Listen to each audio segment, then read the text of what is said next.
Waktu itu setelah KKR selesai, puji Tuhan ada 7 jiwa yang dibaptis. Wow, puji Tuhan. Gitu untuk ya untuk mengenal nama Tuhan lah seperti itu. Nah, melihat kita makin gede nih, pendeta-pendeta di sana jadi pada apa namanya? Jadi pada mulai lihat-lihat kita nih, kok kayak mau orang bilang sih ini apa? Curi-curi domba kasihan. Oh, yang di luar. Yang di luar yang bilang curi-curi domba gitu. Akhirnya ada salah satu anggota masyarakat sana yang cukup provokatif ya. Mereka berusaha untuk membawa kita ke hadapan orang-orang pendeta itu gitu. 1, 2, 3, 1000 Talk. Halo guys, welcome back to our YouTube channel 1000 Missionary Movement East Indonesia Channel bersama dengan saya, Sarah Yuwanita dalam program One Talk, 1000 Talk. Dan saat ini sebelum kita kulik-kulik nih narasumber yang datang di studio kami, kita berdoa terlebih dahulu. Mari kita berdoa. Tuhan Allah Bapa kami yang berada dalam kerajaan surga, saat ini ya Bapa, kiranya Engkau boleh menuntun acara kami dari awal pertengahan hingga akhir. Dalam nama Yesus kami berdoa dan mengucap syukur. Amin. Amin. Oke. Ada yang mau tahu siapa nih? Oke, silakan. Kak, boleh perkenalkan nggak siapa namanya, terus dari mana? Karena kan jauh banget setahu saya ya. Iya benar nih. Iya, perkenalkan nama saya Ronald Munaisehe. Saya berasal dari Jakarta, lebih tepatnya dari Bogor. Wah, orang Bogor. Jauh ya? Jauh banget. Oke, Kak, jadi biasa kan kalau misalnya bintang tamu datang di tempat ini gitu, dia siap dikulik-kulik. Oke. Kulik-kulik dulu nih. Jadi boleh. kalau boleh tahu, tahun berapa Kak Ronald join 1000 Missionary? Join ya? Iya. Join itu tahun 2011. Tahun 2011. Oke. 2011. Di angkatan berapa Kak kalau boleh tahu? Legend. Angkatan 12 Manado. 12 kampus Manado. Ya. Jadi ini jauh-jauh nih dari Jakarta ke Manado, bukan untuk kesini sih sebenarnya. Oh iya. Pulang kampung lah, karena aslinya kan dari Manado juga, dari Tambatu sih, seperti itu. Oke. Jadi kan di tahun 2000 berapa? 2011 ya? 2011, lulus 2012. Oke. Itu umur berapa kira-kira Kak? Umur kurang lebih 25 tahun. 25. Oh, jadi ya di atas minimal kan sebenarnya. Iya, di atas minimal. Jadi waktu itu sih udah sempat lulus kuliah, sempat kerja dulu kurang lebih 3 tahun lah. Jadi memang udah matang juga sih sebenarnya kan ikut missionary. Iya juga ya. Oke, jadi waktu itu kenapa kok bisa ikut missionary, kan udah lulus kuliah, terus pasti udah kerja juga, udah nyaman, pasti kan ada zona nyamannya juga, apalagi di Jakarta bukan? Atau? Iya, di Jakarta. Nah, terus kok bisa ikut komitmen missionary begitu? Join missionaries, udah lulus kuliah. Udah lulus kuliah, udah kerja sih ya. Jadi sebenarnya throwback nih ya ceritanya. Throwbacknya itu aku kenal 1000 kurang lebih tahun 2007 atau 2008 gitu. Itu aku ikut Bible Camp, namanya YPBC. Mungkin teman-teman pada tahu juga kali ya. Iya, tahu. Ini YPBC yang pertama tapi di Jakarta. Waktu itu speakernya itu Pastor Jisumbe, direktur 1000 yang pertama ya. Waktu itu juga masih senior-senior yang melayani masih dari Filipina tuh. Nah waktu itu kenal sama 1000, terus juga dapat hidayah lah kurang lebih kalau bahasa anak sekarang ya. Hidayah seperti itu, karena dari dulu bisa dibilang aktif sih di jemaat kan, di PA juga aktif seperti itu. Cuman kalau untuk berdoa, belajar Alkitab gitu ya, meditasi mungkin belum sedalam itu. Cuman waktu ketemu pendeta Jisung, terus ikut IPBC gitu ya, berubah. Oh ternyata masih banyak yang belum aku tahu seperti itu. Dan yang paling ini sih waktu itu ada panggilan juga kan untuk pelayanan, untuk ikut 1000 untuk jadi misionari. Nah cuman berhubung waktu itu karena masih kuliah. Waktu itu kuliah tingkat 2 gitu. Karena masih kuliah, akhirnya waktu itu cuman oke. Suatu saat nanti aku mau ikut 1000. Udah ada komitmen sendiri. Udah ada komitmen sendiri gitu. Di luar itu ya keranian makin inilah membaik lah ceritanya. Ya peaknya 2011 akhirnya dengan beberapa kejadian dan juga ya clue lah sampai bisa akhirnya gue rasa 2011 itu waktu yang tepat gue untuk ke Manado berangkat ikut 1000 Dan akhirnya seperti ikut itu. lah ya. Dan akhirnya ikut itu kurang lebih ceritanya. Oke. Tapi sempet gak sih kayak keluarga, contoh kayak ngapain sih kamu udah kuliah terus udah kerja masa ikut 1000 missionaries kan sebagian besar khususnya aku juga gitu sih kak. Gue dulu kayak gitu, maksudnya kayak ngapain sih lu udah kuliah? Benar-benar tuh keluarga. Ada gak sih sempet kayak gitu keluarga? Iya keluarga ya ada, cuma nanya ngapain sih gitu kan udah kuliah bagus-bagus, terus udah kerja bagus-bagus kan ya, jadi, karena sempat kerja 2-3 tahun gitu kan, dan lumayan lah udah bisa bantu orang tua juga gitu kan. Terus mereka bilang ngapain sih, cuman aku bilang ini kayaknya panggilan Tuhan ya, ini ada tentara Tuhan lah gitu akhirnya. Dan kebetulan juga ingat juga janji dulu kan pernah berjanji kita harus tepatin kan. Dan itu aku berusaha tepatin lah. Tapi selain dari orang tua juga dari teman-teman juga sih, teman-teman kuliah juga. Kebetulan aku sekolah kan di kampus non Advent ya. Seperti itu. Mereka lihat aneh juga ngelihat karena apa namanya? Lo ngapain berhenti mau jadi pendeta gitu kan? Seriusan lo bilang mau jadi, karena mereka nggak kenal gitu. Nggak kenal ini mau ngapain misionari itu mereka nggak kenal. Yang mereka tahu waktu doang paling gitu. Iya, buang-buang waktu. Terus ayo padahal ini waktunya kita membangun karir gitu kan. Masa muda lah. Masa muda kan, anak sekarang pengennya karirnya boom gitu kan. Nah, waktu itu gue berhenti, mereka juga mikir, lo ngapain jauh-jauh ke Papua mau jadi pendeta atau apa gitu. Itu sih yang lucu lah kalau bisa dibilang waktu itu pengalamannya. Tapi intinya akhirnya diizinin kan, maksudnya akhirnya diizinin terus teman-teman juga support juga, itu teman teman kuliah, teman juga di mana di kantor juga, mereka support juga gitu dengan keputusan gue waktu itu. Nah selepas itu kan selama 7 minggu pelatihan nih, ada nggak sih masa-masa kayak titik kayak kok kayak gini ya ternyata ya pelatihan itu. Pernah kayak nyesel nih gue nih ikut pelatihan, pernah kayak gitu nggak? Atau kayak gue mau pulang aja pokoknya.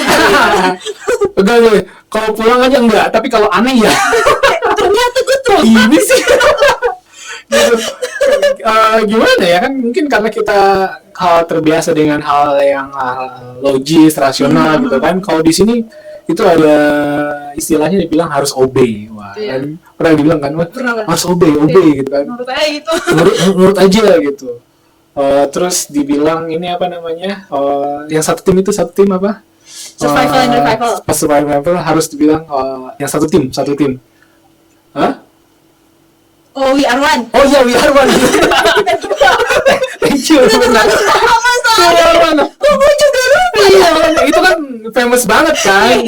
Di gue ada nggak masuk sih waktu itu gitu kan. Masih kesalahan orang yang kena juga. Nah, itu gue. Honestly gue paling kesel sih gitu karena gue berusaha melakukan yang terbaik gitu kan ya. Apa-apa gue coba bikin yang terbaik, cuman karena temen gue bikin salah gitu kan, gue juga kena gitu kan, dan gue kesel banget gitu waktu itu gitu. Sempat ya kalau gue boleh cerita ya, gue sempat kesel juga sama temen gue waktu itu gitu.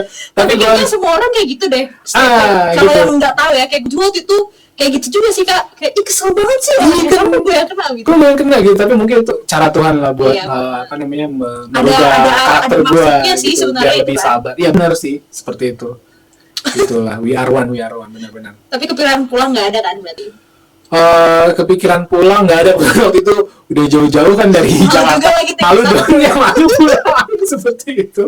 Tiket juga mahal waktu itu, terus udah pamit semua orang gitu kan. Ya kayak gue mau jadi misionaris nih gitu kan, semua orang. Terus tiba-tiba pulang, aduh gimana, berat ya. Berarti selama itu Tuhan yang nyanggupin lah ya. Tuhan yang sanggupin seperti itu. Bukan karena kekuatan sendiri, sebenarnya kuatnya manusia, tetap aja Tuhan juga. Gila, waktu itu udah sampai ini ya, apa namanya, capek banget, ikut revival juga. Habis deh bener-bener di ini sama Tuhan melalui pelatihan yang diikutin waktu itu. Oke. Terus dikirim di ladang di mana itu, Pak? Aku dikirim ke tempat namanya Eko 2 Lere. Lere itu di Kabupaten Jayapura. Kurang lebih 12 jam dari Jayapura. Seperti itu. Bisa nggak kasih pengalaman kayak benar-benar kayak Tuhan jawab, kesaksian sedikit lah kalau boleh tentang waktu di ladang penginjilan tuh kayak gimana sih? Yang mungkin bisa menguatkan teman-teman di rumah juga. Mungkin waktu itu ini ada ini ya. Kebetulan kan di tempat aku itu perkebunan sawit ya. Jadi kita itu denominasi Advent kecil, cuman ada. Itu pedalaman banget tempatnya tuh? Masih agak kota, agak perkampungan atau memang pedalaman sawit? Lumayan pedalaman perkebunan sawit di dalam seperti itu. Jadi kesana itu harus pakai bis kecil 12 jam. Aduh, lumayan jauh sih seperti itu. Nah di sana tuh kita oikumene, cuman kita denominasi yang cukup kecil seperti itu. Dan waktu itu setelah pelayanan kurang lebih 7 bulan lah, kita bikin KKR lah gitu bersama-sama dengan tim teman-teman dari Doi Baru, waktu itu gereja induk kan. Waktu itu dikirim sendiri atau? Dikirim berdua sama partner, sama partner. Nah waktu itu kita bikin KKR. Sebelum bikin KKR kan kita pelawatan dulu kan, sini ke sana gitu. Yang kita lawat masyarakat itu kan dari berbagai jemaat. Nah waktu itu setelah KKR selesai, puji Tuhan ada 7 jiwa yang dibaptis. Wow, puji Tuhan. Puji Tuhan itu ya untuk melayani nama Tuhan lah seperti itu. Nah ngelihat kita makin gede nih, pendeta-pendeta di sana jadi pada jadi pada mulai lihat-lihat kita nih, kok kayak mau orang bilang sih ini curi-curi domba kasihan. Oh, yang di luar. Yang di luar yang bilang curi-curi domba gitu. Akhirnya ada salah satu anggota masyarakat sana yang cukup provokatif ya.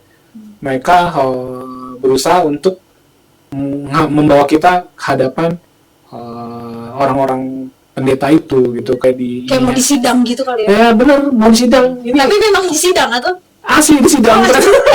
Disidang gitu karena dibilang kan ini kayak mau ngambil ini kan, ngambil dombanya. Nah akhirnya kalau disidang, bener kayak disidang kita kayak diskusi gitu, ditanya. Mungkin mereka pikir kan kita kan bilangnya misionaris bukan pendeta kan. Akhirnya mereka tanya-tanya tuh. Wah, waktu itu temen aku ini juga deg-degan juga kan, dia gimana nih bro gitu. Dia kan nggak terlalu paham ini kan ya tentang doktrin-doktrin Alkitab gitu ya. Kebetulan aku puji Tuhan sedikit lebih tahu lah ya seperti itu. Cuman ngadepin orang-orang terus pendeta denominasi lain itu banyak itu Kak? Itu kurang lebih ada 6 denominasi, tapi mereka masing-masing ada 2-3 orang datang seperti itu. Dan mereka tanya tentang hari Sabat lah, hari tentang makanan lah, benar-benar itu. Dan waktu itu kita berdoa sama partner itu sebelum masuk gitu kan, sebelum bertemu mereka berdoa, Tuhan minta tolong supaya bisa lewati ini nih gitu. Dan ternyata emang bener ditanya-tanya, dan waktu itu puji Tuhan ya mungkin karena kasih karunia Roh Kudus kita bisa jawab gitu, bisa jawab. Nah nggak berhenti sampai situ karena mereka udah kehilangan akal tuh ya, mungkin nggak bisa nanya terus kita jawab mereka nggak bisa bantah lagi. Akhirnya ada anggota masyarakat yang provokatif itu kesel gitu kan ya. Besoknya kita diancem gimana tuh? Diancem di sana kan pasti pakai kapak juga, parang juga ya. Terus di rumahnya itu ada yang punya apa sih namanya? Panah. Panah ya. Iya, kan masih ada yang separatis lah di sana kan. Itu ditampil di ini kan, gue bilang wah kalau dikejar pakai itu beneran itu wah, terus gue bilang lah. Gue pikir aduh jangan sampai nih panah kena dada gue. Iya, makanya kita sempet diungsi dulu, disuruh turun kota dulu jadinya ke Doi Baru. Dari tua-tua jemaat kita kan ada ibu-ibu yang yang termasuk inilah tua-tua masyarakat lah, bilang udah mau nih dong turun dulu ke Doi Baru, sudah bilang sampai aman nanti kita kasih tahu nanti baru naik lagi seperti itu. Akhirnya waktu itu turun dan si tante itu bilang, yuk itu cari waktu itu, cuman udah pakai parang gitu kan, cuman waktu itu mereka kasih tahu gitu kan, karena untungnya ya aku bilang sih puji Tuhannya ada salah satu anggota jemaat kita tua-tua di situ, ibu-ibu sih. Mungkin kalau karena ibu-ibu itu oma-oma tuh, jadi orang semua pada denger kan, karena orang lama juga. Jadi walaupun kita jemaat kecil di sana, tapi ada yang sepuh di sana. Nah sejak dari situ kurang lebih kurang 2 minggu ya, akhirnya bisa balik lagi ke atas seperti itu. Nah itulah ininya gue bilang, wah bener-bener ya gue sempet gue takut juga waktu itu. Wah udah pulang, aduh udah jauh-jauh gitu kan. Tuhan kasih berkat, tapi dia Tuhan kasih ini juga sih, berkat pengalaman lah seperti Tapi itu. intinya Tuhan masih pelihara nggak sih? Tuhan masih pelihara sih, kalau aku boleh saksikan, Tuhan peliharakan gitu. Di tempat yang seperti itu Tuhan masih boleh kasih berkat, bisa kasih jiwa-jiwa yang dia siapkan. Berkat keselamatan juga masih dia kasih, seperti itu ya. Bersyukur deh waktu itu bisa dapetin pengalaman luar biasa seperti itu bersama Tuhan. Itu sih yang aku syukurin sampai sekarang. Jadi kayak ingat terus ya kayak Wah, kayaknya terus lah, gila. Gue bilang ini, yang orang bilang, mungkin orang beda-beda ya punya pengalaman masing-masing gitu ya. Tapi memang untuk mengabarkan Injil ini, itu banyak tantangan, tapi yang perlu diperlukan itu hanya minta tolong sama Tuhan, berdoa minta tolong sama Tuhan. Itu yang selalu kita lakukan, karena ya kalau mau bilang mau pintar-pintaran sama apa pendeta-pendeta lain itu kan bisa aja kan kita kalah pintar atau gimana nanti ya. Tapi dengan pertolongan Tuhan, dia pasti akan bantu dan berbagai cara seperti itu. Dan itu yang saya lihat waktu itu. Terima kasih lah waktu itu. Puji Tuhan. mantap banget ceritanya. Dan setelah di ladang penginggilan itu ya Kak, kan udah nih selesai 10 bulan kan? Ya, 10 bulan kan di ladang? Iya. Oke. Terus otomatis kembali dong ke kampus untuk revival gitu. Iya. Nah, masa-masa revival atau kayak detik-detik mau revival nih, sempat gak sih kayak kepikiran, aduh ternyata sebentar lagi udah mau pulang nih, udah mau ditamatkan. Kayak sempat juga, aduh jangan sampai masuk lagi di dunia yang lama atau kayak gimana gitu. Pernah gak sih kayak gitu? Oh iya. Atau sempat berpikir kayak gitu gak? Sempat kepikiran gitu, wah nanti gimana ya kalau udah selesai Ditamatkan ini, gitu kan? tamatkan, balik lagi ke Jakarta, nanti seperti apa gitu kan. Waktu itu sih kan ada komitmen naik lagi ya, seperti itu kan, komitmen naik lagi, dan panggilannya itu jadi always missionary kan, jadi selamanya misionaris. Dari situ aku waktu itu doaku sama Tuhan, Tuhan bantu aku supaya bisa tetap jadi misionarismu dimanapun berada gitu kan ya. Karena waktu itu ya terus terang mungkin kebanyakan dari alumni kita di sini kan biasanya sih setelah 1000 ngapain kan? Kalau yang cowok biasanya kan jadi pendeta ya.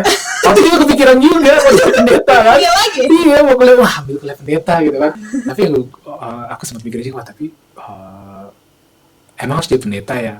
Kan bisa juga jadi misionaris di dimanapun kita kerja gitu.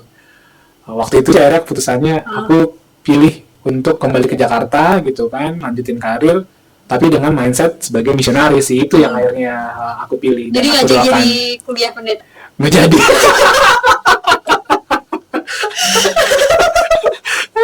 Biar teman-teman yang lain aja deh. kita jadi misionaris aja. Oke. Mantap banget sih. Tapi waktu karena kira komitmen kan, udah nulis komitmen, dan pastinya sampai saat ini komitmen itu kan yang dipegang. Iya betul, itu komitmen yang Nah, dipegang. setelah Kak Ronald nih pulang nih kan akhirnya ke Jakarta. Ke Jakarta ya. Ya ini bukannya apa sih? Pasti kan ada dari luar kayak pikir, ih dia sekarang sudah berubah loh kayak gini. Ada nggak sih kayak bukan goncangan ya apa ya kayak omongan-omongan ya kayak yang ngerti loh maksudnya kayak omongan dari luar kayak dia sudah misioneri berarti dia sudah bisa ini. Kadang orang pikirnya itu bisa semua iya. Padahal kami pun bergumul untuk bikin itu kan sebenarnya. Pernah nggak kayak gitu? Kayak tiba-tiba ditembak rumah gantiin ya. Iya betul. Tiba-tiba ikut bah. Iya semua pokoknya semua bagian tuh dipanggil lah, isi acara di mana itu waktu itu awal-awal itu udah panggil semua pokoknya bagi-bagi kesaksian. Oh awal-awal excited gitu kan gue masih lama. Oh ya juga ya. Tapi dari situ aku jadi ini apa namanya jadi terpikir kenapa pasti kan kalau waktu itu aku masih bisa kasih kesaksian karena aku sempat pelayanan kan di 1000 itu 1 tahun gitu kan. Cuman kan masa kita mau ceritain hal yang sama kan? Kan enggak seperti itu. Nah makanya dari situ Tuhan ini ngingetin saya nih, kamu nih Ronald, kamu harus tetap jadi misionaris nih. Kamu harus tetap bikin ini, bikin itu gitu, supaya kamu tetap bisa terus bersaksi untuk Tuhan seperti itu. Makanya aku waktu itu bilang, oh iya kan aku nggak mungkin cerita kesaksian ini terus kan ke orang-orang setiap ngelawat kemana, apa melayani kemana. Kan kesaksian sama kan enggak gitu. Tapi kalau tetap harus melayani jadi misionaris. Meskipun di tempat yang baru sekarang seperti itu, bukan sebagai present missionary gitu, tapi sebagai alumni misionari, kita tuh tetap bisa jadi. Nah itu yang aku pikir, oke, aku tetap mau jadi selama misionaris dengan apapun yang bisa aku buat, pelayanan di mana, di pemuda, di kepanduan atau di mana aku dipanggil ya aku akan coba melayani gitu. Dan di situ bisa jadi kesaksian juga kan bagi kemuliaan nama Tuhan. Kurang lebih seperti itu sih. Oke, nah berarti kan begitu banyak ya pelajaran-pelajaran yang Tuhan kasih kan Ya, banyak banget. Mungkin perubahan tabiat Betul. dan lain sebagainya. Dan itu menjadi pengalaman yang luar biasa banget Iya, pastinya. iya, itu berubah sih. Mungkin kalau teman-teman angkatan aku tahu kalau aku ini cukup apa namanya ya, agak-agak pemarah ya. Temperamen ya. Temperamen, kesel ya. Pokoknya ya makanya yang We Are One itu konsep di gue rada-rada nggak masuk loh ya kan. Aduh, kok gini Tapi kan sih. sekarang udah ngerti kan? Tapi udah ngerti. Iya. Nah, dan gue mulai belajar mengasihi kan. Nah di situ orang melihat, si Ronald tuh udah lebih bisa ngatur ini emosinya, terus lebih empati sama orang, kayak gitu. Kayak Pernah gitu nggak sih kalau waktu pulang Hmm? mungkin ada kejadian yang agak yang menurut gue sih kayaknya agak nggak mengenakan, kayak contoh kamu udah ikut misioneri kok perubahannya masih kayak gini, pernah nggak ada orang yang kayak gitu, tanya-tanya kayak gitu, atau Eh, langsung bilang kok kamu nggak berubah sih masih tetap kayak gitu, pernah nggak kayak gitu? Atau enggak? enggak, cuman masih ditanya, masih rajin BM? Tapi masih rajin ya nggak? Masih suka bolong-bolong? Jangan gitu. Enggak. Jadi kayak gitu karena orang kan taunya ini ya apa yang kita sampaikan gitu kan. Karena kebetulan aku aktif juga waktu itu di Citra Jakarta gitu kan. Terus di sekarang namanya AMI kan, Mission Indonesia juga cukup aktif. Jadi promosiin kampus lah, dan itu biasanya mereka nanya, emang begini ya. Terus mereka suka nanya kan, Kak gimana sih tipsnya jadi ini. Terus kalau mau menghidupin doa tuh kayak gimana Kak gitu. Kalau mau belajar meditasi bisa ya. Wah kan ketika ditanya itu kan kadang-kadang waktu kita ada up and down ya kan, bener kan ya. Kalau ada up and down kita tuh wah ini jadi reminder lah buat aku. Aku harus tetap setia gitu untuk Karena ternyata banyak juga orang yang butuh kan sebenarnya. banyak juga orang butuh. Jadi banyak orang yang harus dikuatkan juga gitu. Iya, Dan benar. yang apa namanya yang ingin dibantu juga gitu untuk kemajuan kerohaniannya seperti itu. Dan itu ngingetin aja, come on, lo harus tetap jadi selama misionaris, inget janji lo dulu gitu kira-kira. Oke. Jadi always misionaris, selamanya misionaris kan. Nah, ini ada pertanyaan sih. Apa tuh? Eh, Waduh, ya. bahaya nih pertanyaannya apa nih? Siap-siap ya. Iya, gimana? Oke. Jadi kan biasanya nih kalau udah jadi misionaris nih, ini yang pernah gue alamin juga sih. Kenapa tuh? Kayak ini misionaris suka dikenalin gitu sama orang-orang. Kakak pernah kayak gitu gak sih? Banyak banget. Banyak banget. Tapi itu privilege jadi misionaris loh. Ini aku bilang ya, ini privilege jadi misionaris ya. Oke. Kalau lu berkunjung ke jemaat atau kemana gitu ya, organisasi, kalau lu nggak bilang lu misionaris itu biasa aja. Iya. Tapi begitu lu dibilang misionaris, Misionaris. apalagi alumni 1000 ya, biasanya mereka lebih excited dan lebih welcome lo. Dan ya kalau buat gue seneng sih, artinya orang jadi lebih welcome gitu kan. Dan aku lihat di situ juga jadi jembatan aku juga biar bisa masuk ke mereka gitu loh, untuk menjangkau mereka juga. Jadi bukan membanggakan diri sebenarnya. Bukan.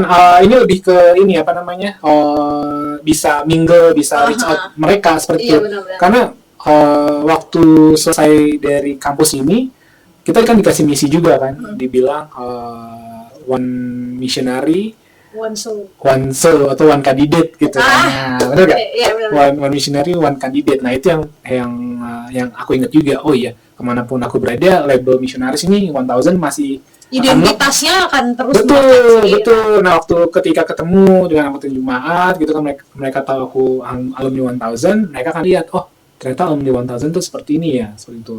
Dan ketika kita bisa kasih contoh teladan yang baik, mereka akan lihat, oh bagus nih alumni 1000. Ya harapannya kan nanti mereka akan kirim anaknya, terus kirim anggota jemaatnya, pemudanya, supaya ikut 1000 sih, kurang lebih seperti itu. Oke. Nah, mungkin Kak Ronald mau kasih pesan-pesan buat orang-orang muda nih, karena kan apalagi zaman kayak ini kan, lebih seru dunia luar gitu kan. Oke, ya. pasti pernah ngalamin juga kan. Benar. Yes. Apalagi kalau kayak sekarang kan karena di Jakarta. Iya. Kadang kan ngelihat anak-anak muda kayaknya nggak bisa nih gue ngebedain mana yang Mana yang nggak mau apa. Cuma maksudnya kira-kira ada nggak sih pesan-pesan gitu buat orang-orang muda yang mungkin ya kayak daripada lo cuma gitu-gitu doang pelayanan lah gitu, atau Iya. kira-kira ada yang mau disampaikan nggak? Oke, kalau gue bilang nih ya buat teman-teman orang muda di luar sana ya, kalau teman-teman sekarang masih dalam usia muda ya seperti itu, ya mungkin round lulus SMA atau lulus ke 18 tahun lah. 18 tahun ke atas lah seperti itu, yang baru lulus SMA atau baru lulus kuliah, kalau bisa nih ya gitu, masih ada waktu, sempetin deh luangin waktu teman-teman untuk melayani Tuhan full dedicated selama 1 tahun. Karena rasanya beda. Kalau gue bilang sih rasanya beda. Ya memang kita bisa aktif di gereja gitu kan ya, jadi ketua PA, aktif di Pathfinder, aktif di ini. Itu juga bantu kita, kalangan kita sih gitu. Tapi kalau kita dedikasikan waktu kita 1 tahun untuk ikut, contohnya ikut 1000 seperti itu, kita bisa dilatih secara khusus sih.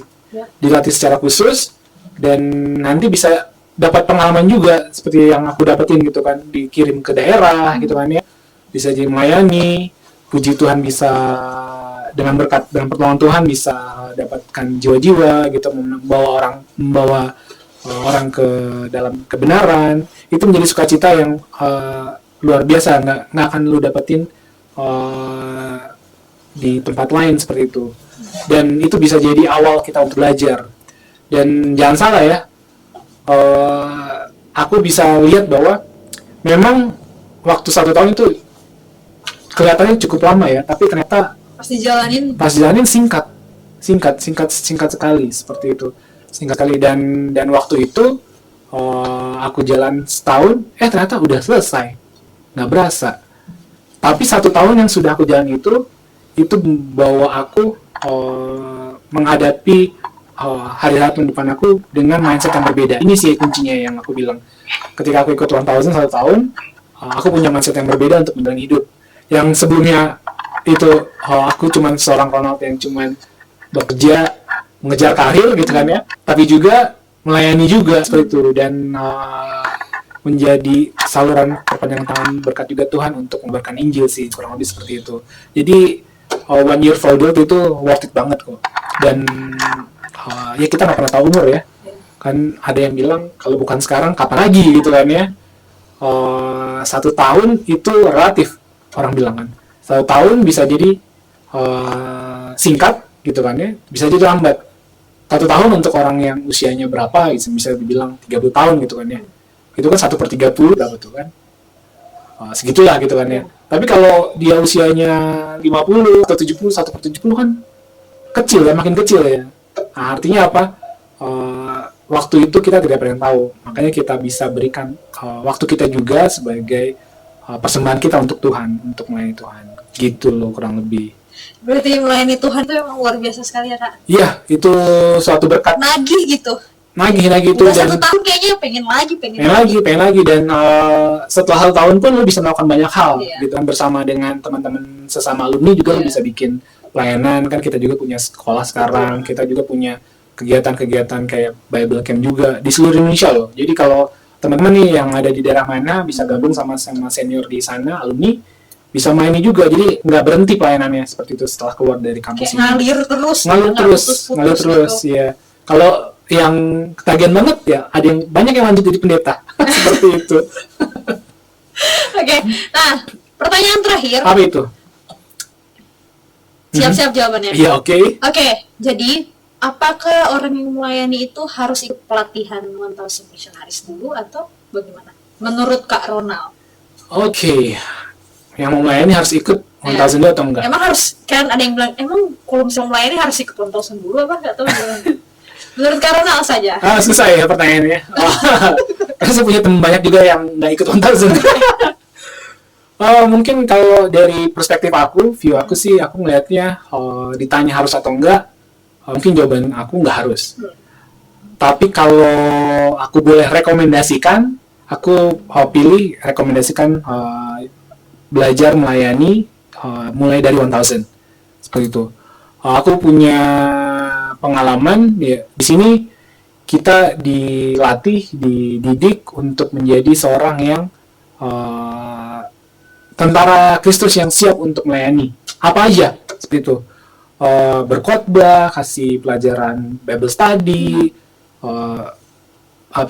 belajar bersih-bersih, hal yang kecil sekalipun juga diajarin, olahraga, semua itu diajarin.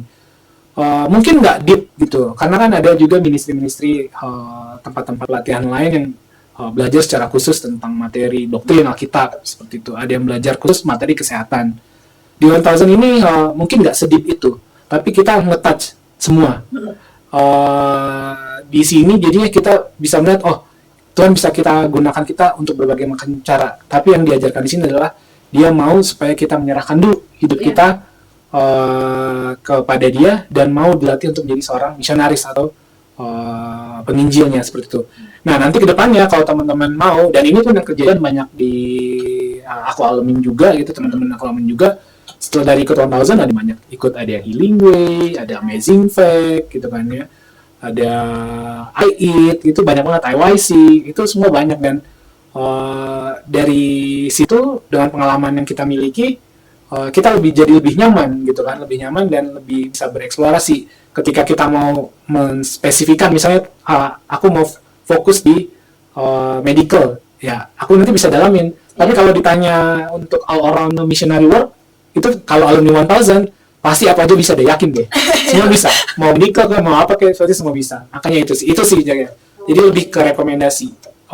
Kalau boleh dimulai dari 1000 seperti itu. Jadi buat teman-teman yang menyaksikan tayangan ini, jadi Kak Ronald sendiri bilang rekomendasi ya, tapi bukan berarti jangan sampai pikiran yang lain. Iya, karena yang dibilang missionary kan nggak semua 1000. Iya, sebenarnya semua orang juga bisa dibilang missionary. Semua orang bisa jadi missionary gitu. Jadi bukan harus ini kan. Bukan harus ini, tapi karena rekomendasi. Tapi kalau ini aku pilih rekomendasi.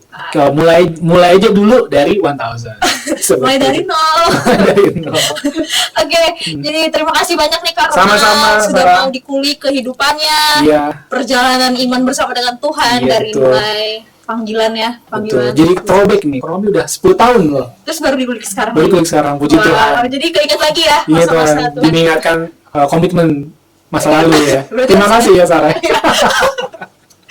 Oke, teman-teman, jangan lupa terus saksikan YouTube channel kami di 1000 Missionary Movement is Indonesia Channel, dan juga jangan lupa terus nih subscribe, apalagi share, like, komen. Pokoknya bagiin deh di semua orang. Siapa tahu ada yang lagi butuh nih tentang video ini. Jadi Ronald, terima kasih banyak nih. Sama-sama. Sudah mau hadir di tempat ini, mau diulik-ulik juga ceritanya, dan itu menguatkan juga sih secara pribadi, ya kan. Begitupun untuk teman-teman yang ada di rumah. Ya sekian video pada saat ini. Jadi sebelum tutup, mari kita bersatu di dalam doa. Bapa kami yang di surga, terima kasih banyak karena pada saat ini kami boleh memberikan kesaksian khususnya dari Kak Ronald akan perjalanan hidupnya bersama dengan Tuhan. Kiranya ya Bapak, melalui video ini teman-teman yang menyaksikan video ini bisa dikuatkan dan lebih dekat kepadamu, bahkan semakin hari semakin mengasihi Tuhan. Terima kasih Bapak, dalam nama Yesus kami berdoa dan mengucap syukur. Amin. Oke, terima kasih. Tuhan Yesus memberkati.